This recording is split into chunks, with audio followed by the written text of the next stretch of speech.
Soal pembangunan masjid di Kompleks Rumo Gedong, apa karya, lage si puntong ban metemeng pacok. Nyolu kalonpi na tokoh-tokoh gam lage si puntong ban metemeng pacok. Naneteo, kata apa karya. Saya tak teringat kapan pastinya apa karya mengomentari isu-isu sosial dan politik di Aceh dan dimuat di media kami. Terakhir, saya berkelakar dengannya via daring, setahun lalu tepatnya tanggal 18 Maret tahun 2022.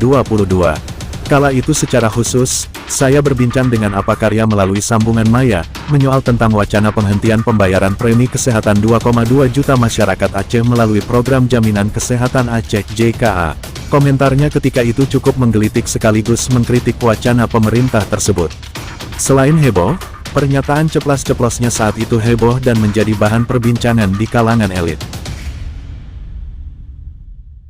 Memang, komentar apa karya selalu ditunggu, karena ia menanggapi kondisi apapun dengan narasi-narasi keacehan yang kadang memecah suasana politik dan sosial di Aceh. Nalon dengo dipidi di Gampong Aron Bak Rumo Gedong di Nek Pedong Mesujit. Lon nek telepon bupati tapi pasti hana dicop. Ia tak setuju dengan rencana pembangunan masjid di lokasi tersebut. Apa bukan tak setuju dengan pembangunan masjidnya, tapi menurutnya, di lokasi itu sudah ada beberapa masjid dan jaraknya terbilang dekat. Menurutnya, jika masjid banyak dan jaraknya berdekatan maka jamaahnya akan sedikit, bahkan tidak akan ada yang salat nantinya. Lantas, ia menyarankan, sebaiknya pemerintah membangun museum sejarah di Kompleks Rumo Gedong. Menurutnya, museum ini untuk merawat ingatan masyarakat Aceh tentang konflik berkepanjangan di Aceh.